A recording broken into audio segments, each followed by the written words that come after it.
মৃত্যুর পর কবরে নামানো পর্যন্ত ফেরেশতারা লাশের সাথে কি করে তা সকল মুসলমানের জানা উচিত। আজরাইল যখন আত্মা কবজ করে নেন তখন আত্মা দেহকে বলে, হে দেহ, আল্লাহ তোমাকে সুপ্রতিদান দিক। তুমি আমার সঙ্গী হয়ে আল্লাহর আনুগত্যে অগ্রগামী ছিলে, আর আল্লাহর অবাধে ছিলে খুবই পশ্চাৎপদ। তুমি আমার পক্ষ থেকে মুবারকবাদ গ্রহণ করো, কেননা আজ তুমি নিজেও মুক্তি পেয়েছ আর আমাকেও নাজাত দিয়েছ। এইভাবে দেহ আত্মাকে মুবারকবাদ দেয়। মুমিন বান্দার মৃত্যুতে জমিনের যেই সকল অংশে সে ইবাদত করত সেগুলো কাঁদতে থাকে। আকাশের যেই সকল দুয়ার দিয়ে তার নেক আমল উপরে উঠত সেই সকল দুয়ার তার জন্য কাঁদতে থাকে। যেই দরজা দিয়ে তার রিজিক নেমে আসতো সেই দরজাও কাঁদে। আকাশ জমিনের এই ক্রন্দন দীর্ঘ 40 দিন পর্যন্ত অব্যাহত থাকবে। মালাকুল মউত যখন তার আত্মা কবজ করে নেয় তখন তার দেহের হেফাজতের জন্য সেখানে 500 ফেরেশতা দাঁড়িয়ে থাকে।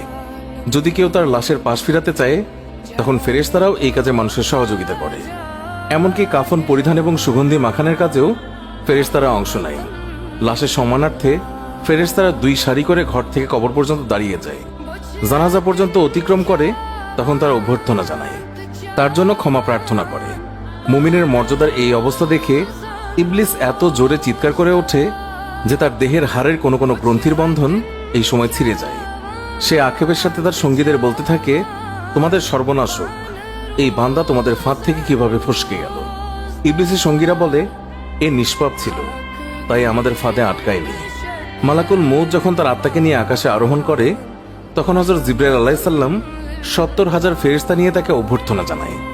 আর সকল ফেরেশতারা তার কাছে আল্লাহ তাআলার সন্তুষ্টির সুসংবাদ জানাতে থাকে। মালাকুল মউত যখন আত্মাটিকে নিয়ে আরশের নিকট পৌঁছেন তখন সে আল্লাহ তাআলার কাছে সিজদায় পতিত হয়ে যায়। আর সেই সময় আল্লাহ তাআলা ইরশাদ করেন, হে মালাকুল মউত, তুমি আমার বান্দাকে নিয়ে জান্নাতের বাগানে রেখে এসো। তারপর তাকে কবরে নামার পর নামাজ তার ডান দিকে এবং রোজা তার বাম দিকে এসে দাঁড়িয়ে যায়। আল্লাহর রিজিক এবং কোরআন তেলাওয়াত এসে দাঁড়িয়ে যায় তার সিধানের দিকে।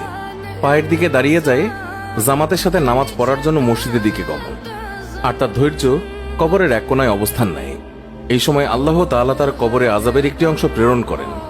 আযাবটি এসে কবরের ডান দিক থেকে প্রবেশ করতে চায়, কিন্তু নামাজ এসে তাকে বাধা দিয়ে বলে, আযাব, তুমি পিছিয়ে যাও। খোদার কসম, এই বান্দাটি সারা জীবন কষ্টে ছিল। কবরে আসার পর তার কিছুটা আরাম মিলেছে। রাসূলুল্লাহ সাল্লাল্লাহু আলাইহি ওয়াসাল্লাম বলেছেন, আযাব যখন ডান দিক থেকে সরে গিয়ে বাম দিকে যায়, ডান দিকে রোজা নামাজের মতো আযাবকে জবাব দিয়ে প্রতিহত করে। আযাব এবার মাথার দিক থেকে আসতে চেষ্টা করলেও একই রকম জবাব আসে। মোট কথা, আযাব যে দিক থেকেই আসতে চায় সেই দিক থেকেই তার জন্য প্রতিবন্ধকতার সৃষ্টি হয়। অবশেষে আযাব যখন দেখে আল্লাহ তাআলার এই নেক বান্দার আমল সব দিক থেকেই তার জন্য প্রতিবন্ধকতার দেয়াল সৃষ্টি করে রেখেছে তখন সে ফিরে যায়। আর সেই সময় সবর ওঠে নেক আমল সমূহকে বলতে থাকে, এই আযাবের প্রতিরক্ষায় আমি এই জন্য আসিনি যে মূলত তোমাদের শক্তির পরিমাণ দেখা আমার উদ্দেশ্য ছিল। আমি যদি তাকে প্রতিহত করতে ব্যর্থ হতাম তাহলে আমি অবশ্যই এসে এই বান্দাকে আযাব থেকে রক্ষা করতাম। তোমরাই যখন যথেষ্ট হয়ে দাঁড়ালে তখন আমি এই বান্দার জন্য অতিরিক্ত সঞ্চয় হয়ে রয়ে গেলাম। পুলসিরা তার মিজানে আমি তার কাজে আসব। এরপর এই বান্দার কাছে 2 জন ফেরেশতা আসে যাদের চোখ নীল বর্ণের, আওয়াজ ভয়ঙ্কর, গরুর শিঙের ন্যায় দাঁত এবং তার শ্বাসের সাথে নাসা রন্ধ্র দিয়ে অগ্নিশিখা বের হয়। ফেরেশতাদের উভয়ের কাঁধের মধ্যবর্তী স্থান খুবই প্রশস্ত। তারা মুমিন বান্দা ছাড়া কারো উপর দয়া করতে জানে না। 2 জন ফেরেশতাকেই মুনকার নাকির বলা হয়। এদের হাতে একটি হাতুড়ি থাকে। এটি এতই ভারী যে সকল মানব দানব মিলে একত্রিত হলেও তা উত্তোলন করতে সক্ষম হবে না। এই 2 জন ফেরেশতা কবরে প্রবেশ করে লাশকে বলে, উঠে বসো। লাশ তৎক্ষণাৎ উঠে বসে যায় এবং কাফনের কাপড় খুলে যায়। ফেরেশতা তখন জিজ্ঞাসা করেন, তোমার প্রভু কে, তোমার ধর্ম কি এবং তোমার নবী কে? এর জবাবে সে বলে, আমার রব হলেন আল্লাহ তাআলা, যার কোনো অংশীদার নেই। আমার ধর্ম ইসলাম, আর হযরত মুহাম্মদ সাল্লাল্লাহু আলাইহি ওয়াসাল্লাম হলেন আমার নবী। তারপর আর কোনো নবীর আগমন হবে না। ফেরেশতারা জবাব শুনে বলল, তুমি সত্য বলেছ। অতঃপর কবরকে চারদিক থেকে প্রশস্ত করে বলেন, তুমি উপরের দিকে একটু তাকিয়ে দেখো। সে উপরে তাকায়। তখন আকাশের শেষ সীমানা পর্যন্ত তার চোখের সামনে ভেসে ওঠে। ফেরেশতারা বলেন, হে আল্লাহর বন্ধু, এটা তোমার আবাসস্থলের ঠিকানা। আল্লাহর আনুগত্যের বিনিময়ে তুমি এটা পেয়েছ। বর্ণনার এই পর্যায়ে এসে রাসূলুল্লাহ সাল্লাল্লাহু আলাইহি ওয়াসাল্লাম বলেন, এই সত্তার কসম, যার মুঠোয় আমার প্রাণ। মুমিন বান্দার তখন এতই আনন্দ অনুভূত হয় যা কখনো শেষ হবার নয়। অতঃপর ওই বান্দাকে আবার নির্দেশ দিয়ে বলা হয় যে তুমি নিচের দিকে দেখো। নিচের দিকে যখন সে তাকায় তখন সে দোজখের শেষ সীমানা পর্যন্ত তার দৃষ্টির গোচরে চলে আসে। ফেরেশতা তখন তাকে বলে, হে আল্লাহর প্রিয় পাত্র, এই ভয়ানক নরক থেকে তুমি নাজাত পেয়েছ। রাসূলুল্লাহ সাল্লাল্লাহু আলাইহি ওয়াসাল্লাম ইরশাদ করেছেন, ওই বান্দার এই সময় এমন পুলক হয় যা কখনো সমাপ্ত হবার নয়। অতঃপর স্বর্গের ৭৭টি দরজা তার জন্য উন্মুক্ত করে দেয়া হয়। এইসব দুয়ার দিয়ে জান্নাতের সৌরভ এবং সুশীতল সমীরণ তার কবরে পৌঁছাতে থাকে এবং ততদিন পৌঁছাবে যতদিন সে কবরে থাকবে। রাসূলুল্লাহ সাল্লাল্লাহু আলাইহি ওয়াসাল্লাম আলোচনার ধারাবাহিকতা অব্যাহত রেখে বলেন, এরপর আল্লাহ তাআলা মালাকুল মউতকে নির্দেশ দিয়ে বলেন, তুমি আমার দুশমনের নিকট যাও এবং তাকে আমার কাছে নিয়ে এসো। আমি প্রাচুর্যের সাথে তাকে রুজি দিয়েছি, সীমাহীন নিয়ামতের বাড়িপাত করেছি তার উপর, কিন্তু সে আমার সাথে শুধু অবাধ্যতাই করে ফিরেছে। এবার এই দুশমনকে আমার সামনে হাজির করো।